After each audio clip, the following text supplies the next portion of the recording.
real interest rates are positive now. They're meaningfully positive.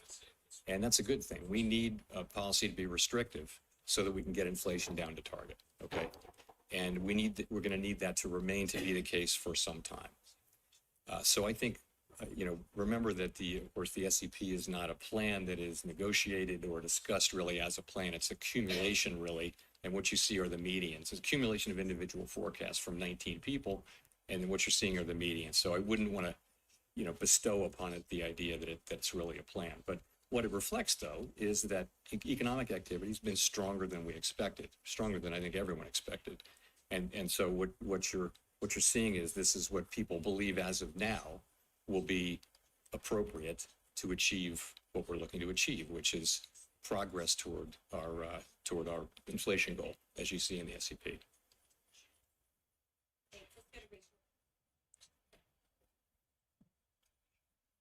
Hi, Chair Powell. Rachel Siegel from the Washington Post. Thanks for taking our questions.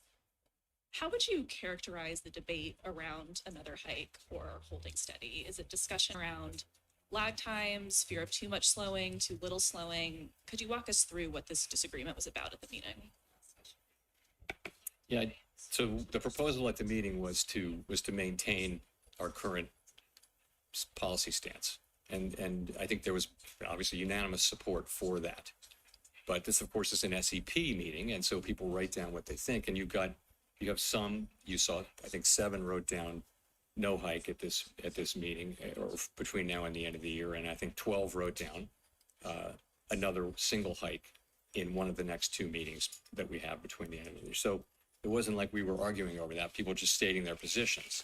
And really what people are saying is, let's see how the data come in. We want to see, what we want to see. We want to see that these good inflation readings that we've been seeing for the last 3 months. We want to see that it's more than just 3 months, right? We want to see, the labor market report that we received, the last one that we received, was a good example of what we do want to see. It was a combination of across a broad range of indicators, continuing rebalancing of the labor market. So those are the 2 things. Those are our 2 mandate variables, and that's the progress that we want to see. But I think people, they want to be convinced, they want to be careful not to jump to a conclusion really one way or the other, but just be convinced that the data, support that conclusion. And that's why, given how far we've come and how quickly we've come, we're actually in a position to be able to proceed carefully as we assess the incoming data and the evolving outlooks and risks and make these decisions meeting by meeting. And in your view, I know nothing has been decided yet, but what would one more hike at the end of the year do to the economy or to inflation? And on the other side, what would no hike do, if you could sort of game that out for us? So, you can make the argument that one hike one way or the other won't matter, but for us, we're trying, obviously as a group, it's a pretty tight cluster of where we think that policy stance might be, but we're always going to be learning from data. We've learned all through the course of the last year that actually we needed to go further than we had thought. If you go back a year and what we wrote down, it's actually gotten higher and higher. So we don't really know and that's why, again, we're in a position to proceed carefully at this point. A year ago, we proceeded pretty quickly to get rates up. Now we're fairly close, we think, to where we need to get. It's just a question of reaching the right stance. I wouldn't attribute huge importance to one hike in macroeconomic terms. Nonetheless, we need to get to a place where we're confident that we have a stance that will bring inflation down to 2% over time. That's what we need to get to, and we've been moving toward it. As we've gotten closer to it, we've slowed the pace at which we've moved. I think that was appropriate. And now that we're getting closer, we have the ability to proceed carefully.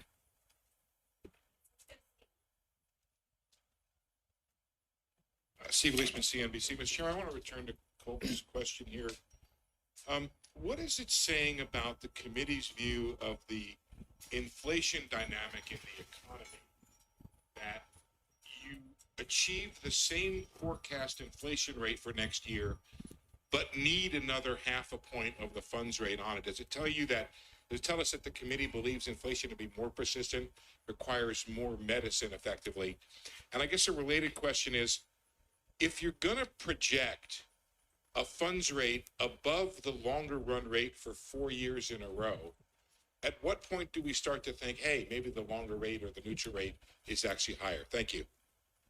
So I guess I would point more to, rather than pointing to a sense of inflation having become more persistent, I wouldn't think that's not, we've seen inflation be more persistent over the course of the past year, but I wouldn't say that's something that's appeared in the recent data. It's more about stronger economic activity, I would say.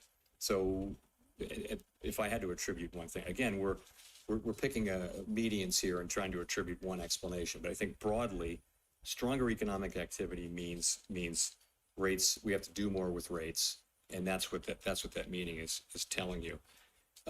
In terms of what the neutral rate can be, you know, we know it by its works. We only know it by its works, really. We can't you know, the model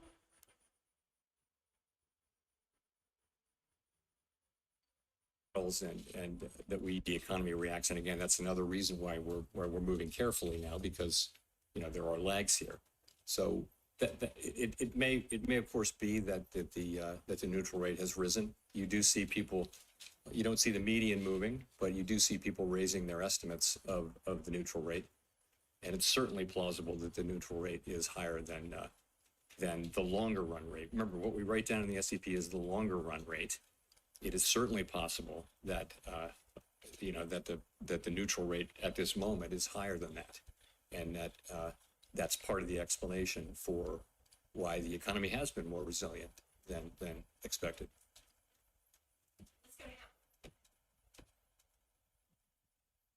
Howard Schneider with Reuters. Thank you. So you've said several times that the economy needed a period of below trend growth to get inflation consistently back to 2%. You kind of get that in 2024, a little bit. 1.5% is just a touch below what's the estimate of potential. So the fact that you're getting so much done at so much less cost, does that represent a change in how you think inflation works, a change in how you think the economy works, a change in the mix of supply healing versus demand destruction that's necessary to achieve this? Yes, of course, it is a good thing that we've seen now meaningful rebalancing in the labor market without an increase in unemployment. And that's because we're seeing that rebalancing in other places, in, for example, job openings and in the jobs worker gap. You're also seeing supply side things. So that's happening. I would say, though, I still think, and I think broadly, people still think that there'll have to be some softening in the labor market that can come through more supply, as we've seen as well. Also, remember, the natural rate we think is coming down, which is a supply side thing, so that the gap between any given unemployment rate that's lower than that and the natural rate comes down. That's a way for that's a way for the labor market to achieve a better balance. So all of those things are happening. You're right. In the median forecast, we don't see a big increase in unemployment. We do see an increase, and but that really is just playing forward the trends that we've been seeing. That is not guaranteed. There may come a time when unemployment goes up more than that, but that's really what we've been seeing, is progress without higher unemployment for now. So just to boil that down for a second, you know, we've gone from a very narrow path to a soft landing to something different. Would you call the soft landing now a baseline expectation? No, I would not do that. I would just say, what would I say about that? I've always thought that the soft landing was a plausible outcome, that there was a path really to a soft landing. I've thought that, and I've said that since we lifted off. It's also possible that the path has narrowed and it's widened. Apparently, ultimately, this may be decided by factors that are outside our control at the end of the day. But I do think it's possible, and you know, I also think. You know, this is why we're in a position to move carefully again, that we will restore price stability. We know that we have to do that, and we know the public depends on us doing that, and we know that we have to do it so that we can achieve the kind of labor market that we all want to achieve, which is an extended period, sustained period of strong labor market conditions that benefit all. We know that. the fact that we've come this far lets us really proceed carefully, as I keep saying. So I think, that's the end we're trying to achieve. I wouldn't want to handicap the likelihood of it, though. It's not up to me to do that.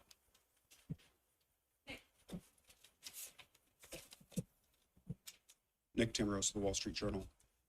Chair Powell, both you and Vice Chair Williams have indicated that sufficiently restrictive will be judged on a real rather than nominal basis, implying some scope for nominal rate cuts next year, provided further compelling evidence that price pressures will continue to subside.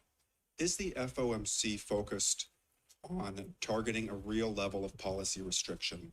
And can you explain what would constitute enough evidence that will allow the FOMC to normalize the nominal stance of policy while keeping real policy settings sufficiently restrictive? I mean, yes, we understand that it's a real rate that will matter and that it needs to be sufficiently restrictive. Again, I would say, sufficiently restrictive only when you see it. It's not something you can arrive at with confidence in a model or in various estimates, And so what are we seeing? We're seeing, through a combination of the unwinding of the pandemic-related demand and supply distortions and monetary policy's work in suppressing demand or alleviating very high demand. The combination of those two things is actually working. You're seeing, inflation coming down. It's principally now in goods, also in housing services. You begin to see effects of it in non-housing services as well. So we think that is working. And I think, as we've said, we want to reach that. We want to reach something that we're confident it gets us to that level. And I think confidence comes from seeing, enough data that you feel like, yes, okay, this feels like we can for now decide that this is the right level and just agree to stay here. We're not permanently deciding not to go higher, but we would, let's say, if we get to that level. And then the question is, how long do you stay at that level? And that's a whole nother set of questions. For now, the question is trying to find that level where we think we can stay there. And we haven't gotten to a point.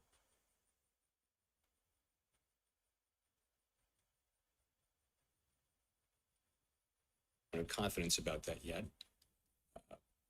That's the stage This year, and even then it seems possible the core PCE inflation could come in even lower than the median at 3.7%. Would you see a case to raise rates still if it turned out that you were going to achieve the same real rate this year because the decline in inflation proceeds somewhat better than you currently anticipate? The decision that we make at, Said things to the effect of next year, as we see inflation kind of, again, to Nick's point, as we see inflation coming down, we're going to need to reduce interest rates to make sure that we're not squeezing the economy harder and harder over time. And I wonder if that's basically the logic that you apply, is that how you think about it? And then I also wonder, in the last press conference, you said something to the effect of, it's a full year out, those discussions, and people interpreted that to mean that you didn't see a possibility of a rate cut in the first half of next year. And I wonder if that was what you meant by that, or whether, how you're thinking about that timing. No, when I answer these questions about hypotheticals about cutting, I'm never intending to send a signal about timing. I'm just answering them as the question is expressed. So please, I wouldn't want to be taken that way. Sorry, the first question was that how? Yeah, so we're, as we go into next year, that's the question we'll be asking is, taking into account lags and everything else we know about the economy and everything we know about monetary policy. The time will come at some point, and I'm not saying when, that it's appropriate to cut. Part of that may be that real rates are rising because inflation is coming down. Part of it just may be that it'll be all the factors that we see in the economy. And, that time will certainly come at some point. And what you see is us writing down, a year ahead estimates of what that might be. And, there's so much uncertainty around that. When we, in the moment, we'll do what we think makes sense. No one will look back at this and say, hey, we made a plan. It's not like that at all. These are estimates made a year in advance that are highly uncertain, and that's how it is. Thanks so much, Chair Powell. Neil Irwin with Axios. I wonder, how do you think about the question of whether the strong GDP growth we've been seeing is driven by excess demand versus supply side factors, productivity, labor force growth? And relatedly, if GDP keeps coming in hot, even in the absence of inflation resurgence, would that on its own be a reason to consider more tightening? So on your first question, I mean, we're looking at GDP very, very carefully to try to understand really what's the direction of it, what's driving it, and it's a lot of consumer spending. You know, the consumer's been very robust in spending. So that is, you know, that's how we're looking at it. Sorry, your second question was? There's GDP stays hot, but without inflation. So I think the question will be, GDP is not a mandate, right? Maximum employment and price stability are the mandates. The question will be, is GDP, is the heat that we see in GDP, is it really a threat to our ability to get back to 2% inflation? That's going to be the question. It's not a question about GDP on its own. It's, you know, you're expecting to see this improvement, you know, continued rebalancing in the labor market and inflation moving back down to 2% in a sustainable way. We have to have confidence in that, and you know, we'd be looking at GDP just to the extent that it threatens one or both of those.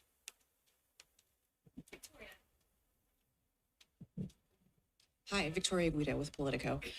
There are multiple external factors that are playing out right now. We see rising oil prices. We see auto workers striking. There's the looming, very real possibility of a government shutdown. And I was just wondering, for each of those things, could you talk about how you're thinking about how that might affect the course for the Fed and the economy?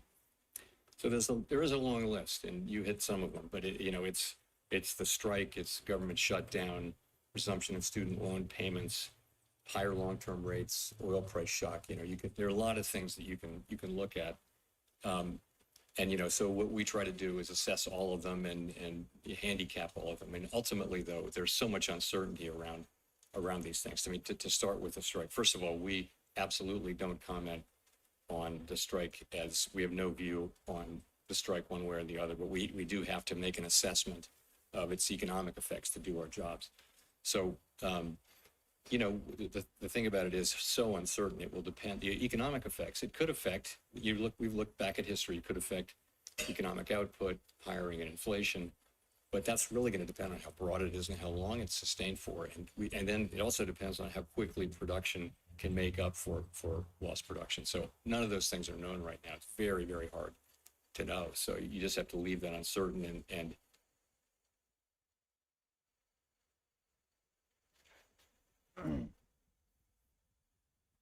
we'll be learning, I think, over the course of the next intermeeting period. It hasn't traditionally had much of a macroeconomic effect. You know, energy prices being higher, that is a significant thing. Energy prices being up can affect spending. It can affect over time. A sustained period of higher energy prices can affect consumer expectations about inflation. We tend to look through short-term volatility and look at core inflation. But so the question is, how long are higher prices sustained? We have to take those macroeconomic effects into account as well. Those are some of them. I'm not sure if I hit them all, but I mean, ultimately, you know, you're coming into this with an economy that appears to have significant momentum, and that's what we start with. But we do have this collection of risks that you mentioned. Torres from Bloomberg News. I was a little surprised, Chair Powell, to hear you say that a soft landing is not a primary objective. This economy is seeing added supply in a way that could create long-term inflation stability. We have prime age labor force participation moving up, where people can add skills. Workers want to work. We have a boom in manufacturing construction. We've had a decent spate of home building. And since inflation's coming down with strong GDP growth, we may have higher productivity. All are which good for the Fed's longer run target of low inflation. And if we lose that in a recession, aren't we opting for the awful hysteresis that we had in 2010? So are you taking this into account as you pursue policy? Thank you. To begin, a soft landing is a primary objective, and I did not say otherwise. I mean, that's what we've been trying to achieve for all this time. The real point, though, is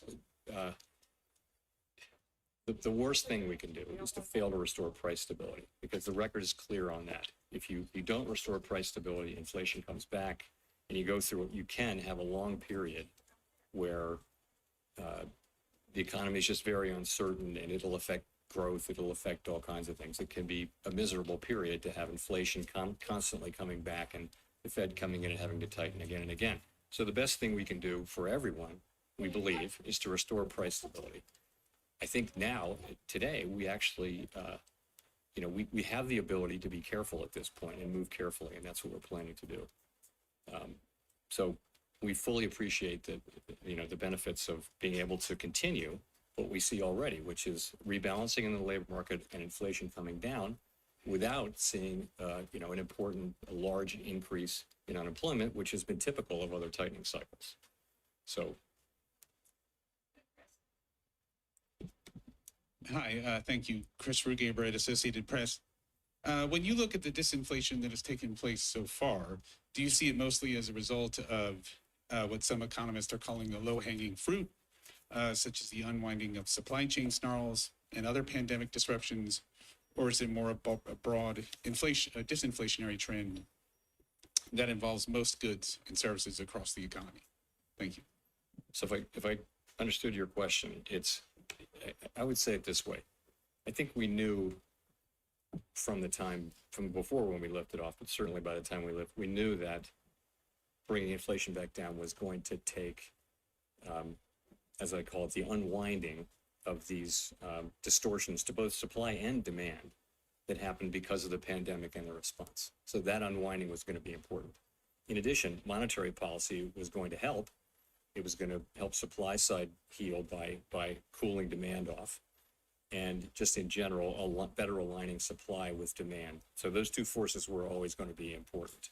It's very hard to pull them apart. They work together. I do think both of them are at work now, and I think they're at work in a way that shows you the progress that we are seeing. Michael McKee from Bloomberg Television and Radio. In June, you forecast a 5.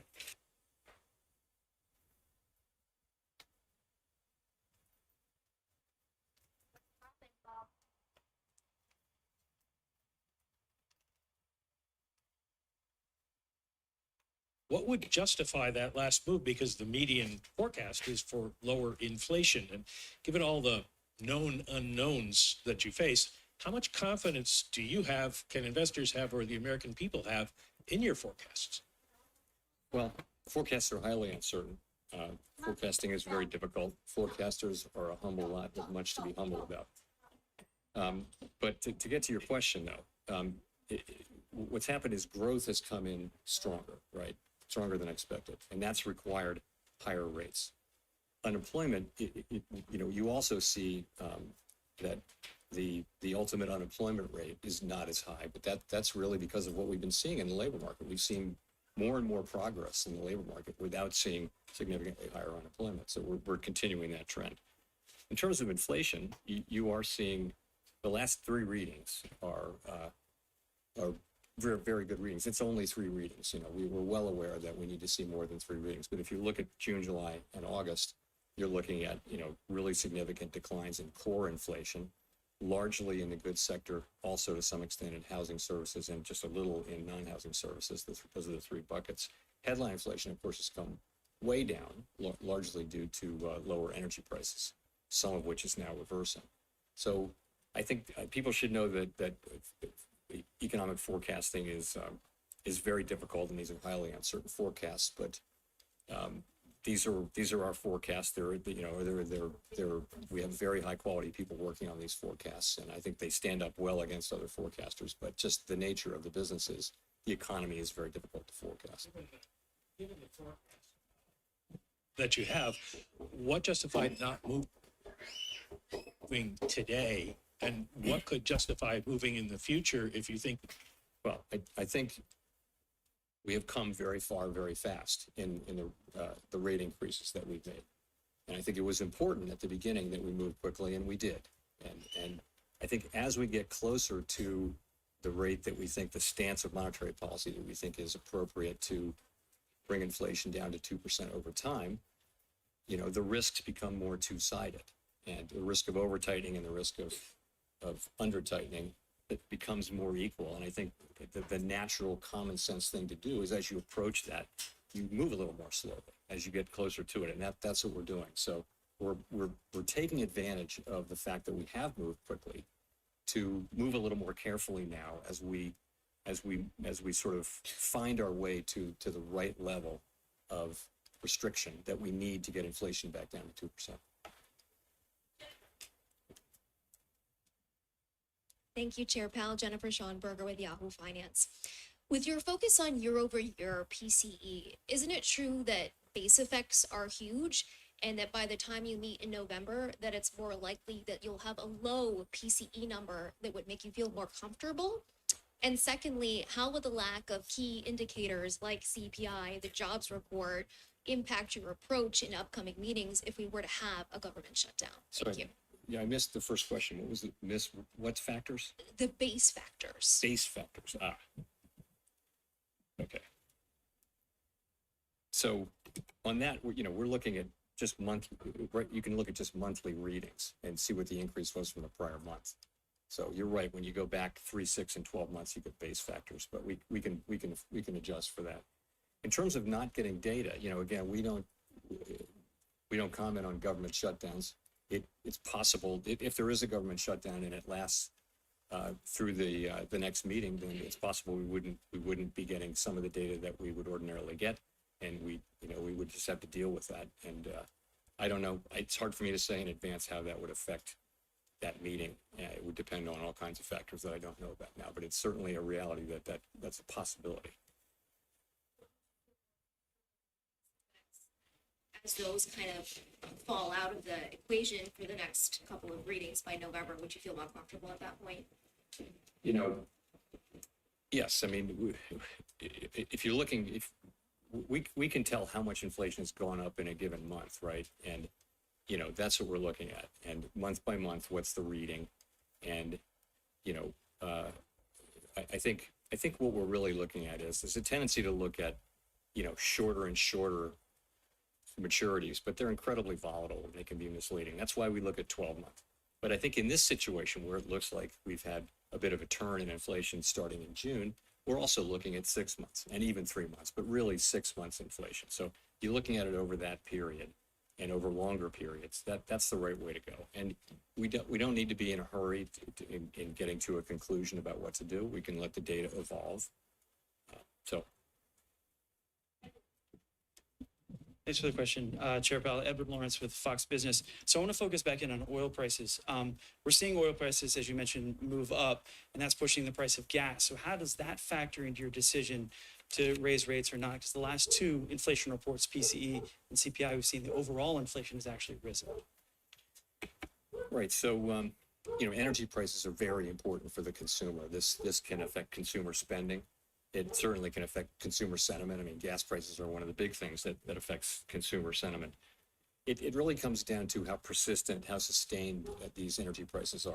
The reason why we look at core inflation, which excludes food and energy, is that energy goes up and down like that. And it doesn't, energy prices mostly don't contain much of a signal about how tight the economy is, and hence don't tell you much about where inflation's really going. However, we're well aware, though, that if energy prices increase and stay high, that'll have an effect on spending, and it may have an effect on consumer expectations of inflation, things like that. That's just things we have to monitor. So, on the consumer, they're putting more and more of this on their credit card. The consumer seeing record credit spending. How long do you think the consumer can manage that debt at higher interest rates now? And are you concerned about a debt bubble related to that? So to finish my prior thought, I was saying that's why we tend to look through energy moves that we can see as short-term volatility.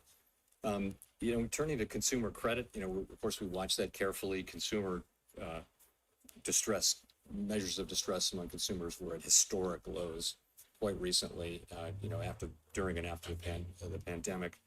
They're now moving back up to normal. We're watching that carefully, but at this point, these readings they're not at troublingly high levels. They're just kind of moving back up to what was typical in the pre-pandemic era.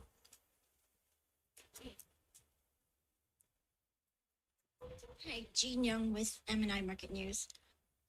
Yields along the Treasury curve have risen to their highest in years. What is the Fed's view about what's been driving that increase in recent weeks? And how much of it can be attributed to macro explanations and how much to technical factors? So you're right. Rates have moved up significantly. I think it's always hard to say precisely, but most people do a common decomposition of the increase, and the view will be it's not mostly about inflation expectations.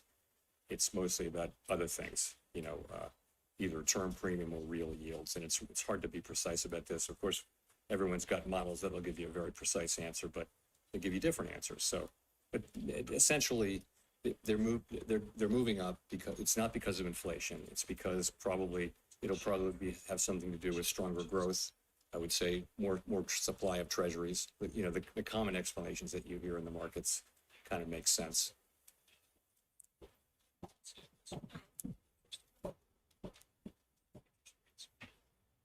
Kyle Campbell, American Banker. Thank you for taking the questions. Just two on housing. You said slower shelter cost growth is in the pipeline and will reflect in inflation readings as new leases are signed. But there's also some questions out there about the way housing costs are measured, particularly the use of rental equivalents, which are estimates from homeowners about what their homes would rent for if they were in the rental market. So my question is, how much of the effort to tame inflation, both as it's measured and felt by the broader public, hinges on housing supply? And then as far as a constrained housing supply being sort of exacerbated by this sort of lock-in effect of mortgages being higher now than they were at their recent historic lows, how is that going to impact future thinking about taking interest rates to that lower bound in the future? So on the supply point, of course, supply is very important over time in setting house prices and for that matter rents, and supply is kind of structurally constrained. But in terms of where inflation's going in the near term, though, as you obviously know, a lot of it is leases that are running off and then being re-signed or released at a level that's it won't be that much higher. A year ago it would have been much higher than it was a year before. Now it may be below or at the same level. So as those leases are rolling over, we're seeing what we expect, which is measured housing services inflation coming down. Your second question was the lock-ins. How much is that affecting things, really? It can affect your decisions to potentially bring rates down to their lower bound in the future, sort of creating that sort of bubble of buying and then a lock-in that sort of stagnates the housing market.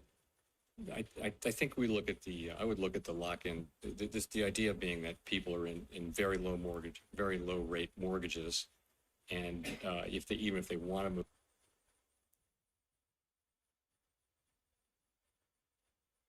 now, it would be hard because the new mortgage would be so expensive. Play a role in our future decisions in a future loosening cycle about whether we would cut rates. No, I don't think it would. I mean, I don't think that's. I think we'd be looking at what fundamentally what rates does the economy need, and in an emergency like the pandemic or during the global financial crisis, you have to cut rates to the point that you have to do what you can to support the economy. So I wouldn't think that would be a reason for us not to do that. It's not something we're thinking about at all right now, but down the road, I wouldn't think so.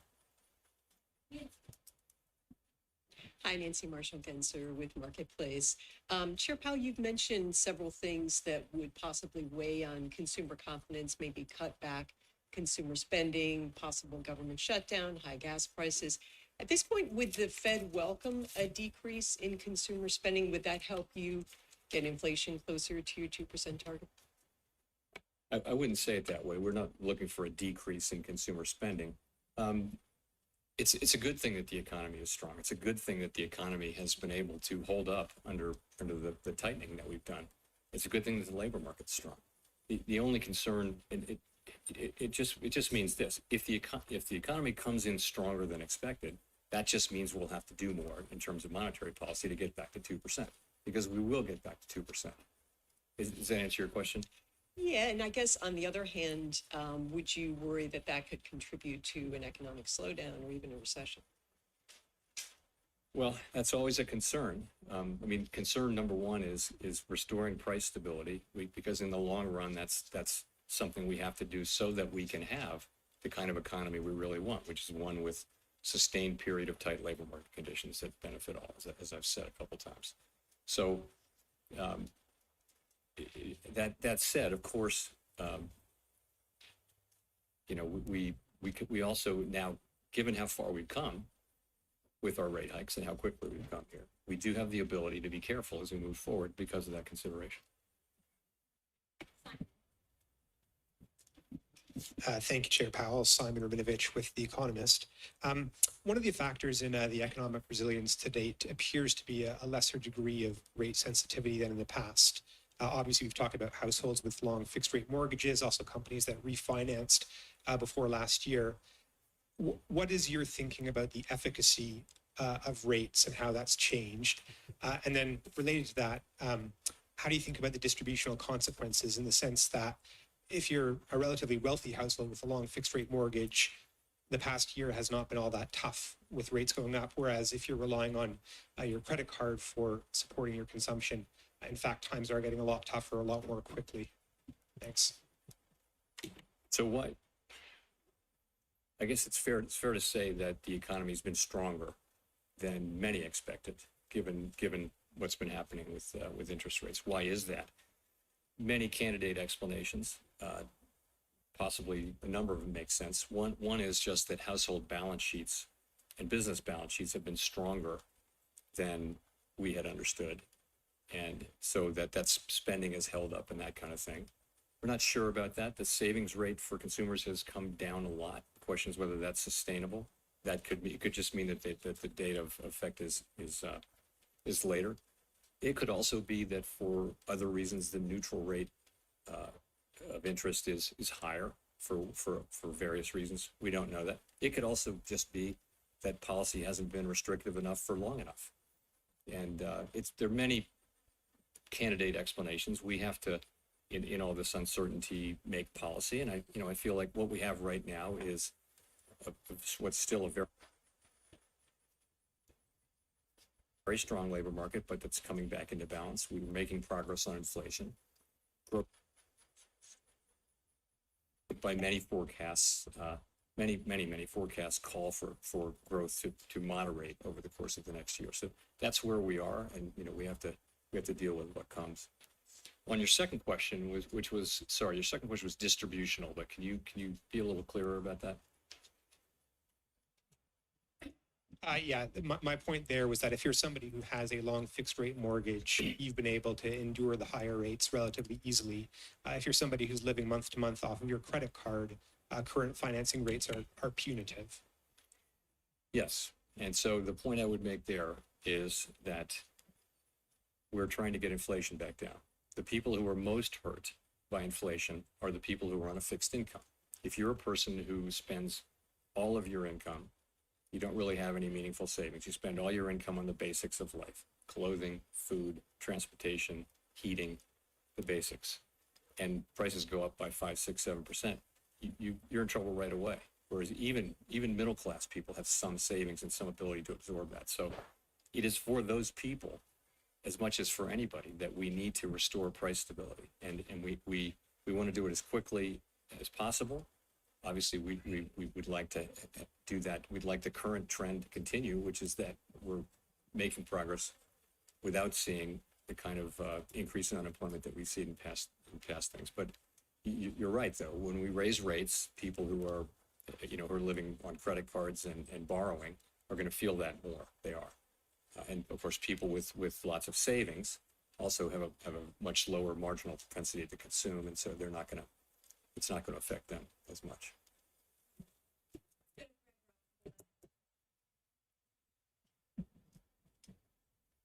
Thank you, Chair Powell.